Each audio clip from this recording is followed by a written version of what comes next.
비상대책위원회 체제로 전환 중인 국민의힘이 당의 새 간판 비상대책위원장 찾고 있죠. 현재로선 한동훈 법무부 장관이 유력한 후보인데요. 찬반도 뚜렷합니다. 국민의힘은 오늘 의견 수렴을 위해서 현역 의원들과 원외 당협위원장 등이 총출동한 연석회의도 열었습니다. 약 1시간 전쯤 끝났는데요. 자세한 내용 국회 연결해서 들어보겠습니다. 김명지 기자. 네, 네, 김기현 당대표가 사퇴한 지 닷새 만에 이 연석회의가 열렸는데 오늘 특정한 결론이 나온 겁니까? 국민의힘 현역 의원과 현역이 아닌 지역구 당협위원장 등 약 200명이 모인 오늘 회의는 낮 2시부터 약 2시간 반 동안 비공개로 진행됐는데요. 실제 발언 때엔 33명이 올랐고요. 사실상 한동훈 비대위원장론에 관한 찬반 양론이 큰 줄기였습니다. 네. 결론부터 말씀을 드리면 한 장관 체제로 가야 한다는 의견이 좀 더 우세한 것으로 나타났습니다. 다만 이 같은 결론으로 의견이 수렴했다고 평가하긴 어려울 것 같습니다. 국민의힘 윤재옥 당대표 권한대행의 설명 들어보시죠. 의견이 모아졌다고 표현하기보다는 중요한 의견 수렴 과정을 거쳤다. 그렇게 생각을 해주시면 좋겠고요. 필요한 절차가 조금 남아있기 때문에 또 그 과정을 거친 후에 제가 판단하겠습니다. 윤 권한대행은 당의 지도체제를 정비하는 것이 오래 미룰 수 있는 사안이 아닌 만큼 시간을 많이 끌지 않겠다는 점을 강조했습니다. 네, 그럼 결론을 아직 내리지 않았다는 건데 그 비공개 시간에는 구체적으로 좀 어떤 얘기가 오갔는지 취재가 됐나요? 네, 우선 한 장관을 비대위원장으로 삼아야 한다는 측에선 한 장관이 현재 민심의 지지가 크다는 점을 언급한 것으로 전해졌습니다. 이들은 그가 기존 여의도의 정치 문법에서 벗어나 있다는 점에서도 높은 점수를 준 것으로 나타났습니다.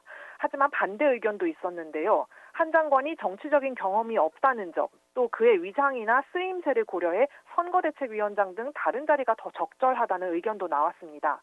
한 장관이 아니라 김한길 국민통합위원장이나 원희룡 국토교통부 장관이 비대위원장으로서 더 적절하다는 주장도 나왔습니다. 다른 인사들의 이름도 좀 거론이 됐군요. 네. 그리고 현역 의원들이랑 의원이 아닌 이 원외 인사들의 의견 차도 좀 있었을 것 같은데 이 부분은 어떻습니까? 발언대에 오른 원외 위원장들은 대체로 한 장관이 비대위원장이 되는데 손을 들어준 것으로 전해졌습니다. 다만 서울 도봉갑의 김재섭, 강동을의 이재영, 중랑갑의 이승한 당협위원장 등은 반대 목소리를 냈다고 밝혔습니다. 김재섭 위원장은 이른바 김건희 특검 등 사안에 대응해 나가야 하는 비대위원장의 입장에 대해서도 언급했는데요. 김 위원장의 설명 들어보시죠. 한동 장관 카드를 비대위원장으로 쓸 필요가 있느냐라는 말씀을 드렸고, 그런 의미에서 저는 이제 반대 입장을 드렸고, 특히 이제 김건희 여사 특검법 관련해서 한동훈 장관이 무슨 발언을 하든 다 이해충돌처럼 비춰지기 때문에 그거 과연 한동훈 장관이 그런 역할을 우리가 밀어넣는 게 과연 맞느냐, 이런 의견도 전달했습니다.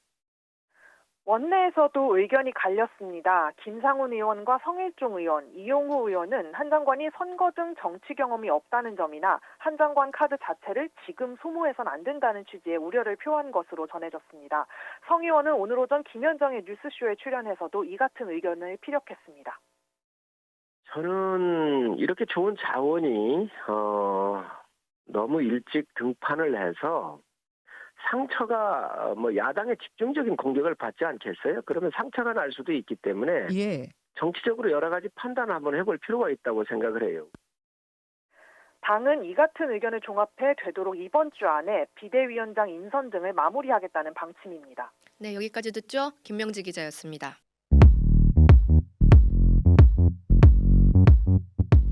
오늘 하루 뉴스 맥락 정다운의 뉴스톡이면 됩니다. 유튜브 노컷 채널 알림 설정하시면 매일 오후 5시 30분 실시간 참여하실 수 있습니다.